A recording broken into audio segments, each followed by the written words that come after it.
Next, we're going to solve some absolute value equations that require just a little bit more work. Remember from our examples in the last video that usually you had two answers. For example, we did a problem like the absolute value of 8, or the absolute value of x equals 8, and then we got two solutions, 8 and negative 8.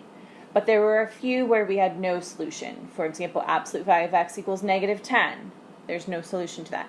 Or where there was only one solution, the absolute value of x equals 0, the only answer was x equals 0. So same thing here. If you have something more than just an x inside of the absolute value, like a larger expression, you're still going to follow those same situations. So usually, in most cases, you're going to have whatever's inside the absolute value equal to a positive value and a negative value. Again, keep that in mind that most of the time you're going to have two answers. Sometimes you could have none if the other side of the equal sign was a negative sign, or if the other side of the equal sign was a 0. So let's take a look at this one. Absolute value of 3x plus 2 equals 6. So they're saying some expression is 6 spaces away from 0. So that means that expression either equals 6 or it equals negative 6. And you're just going to solve those both separately. So for this first one, we would start by subtracting 2 from both sides and then divide both sides by 3. Copy the or. And then for our other equation, same thing, subtract 2 from both sides and divide by 3.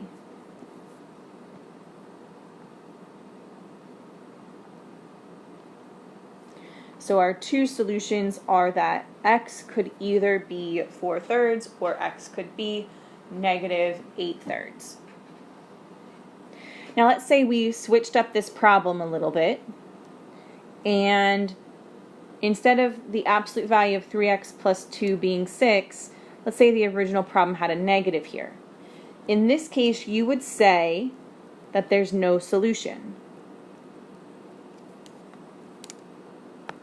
because you know that the absolute value will never be negative because it's a measure of distance, and distance is not negative.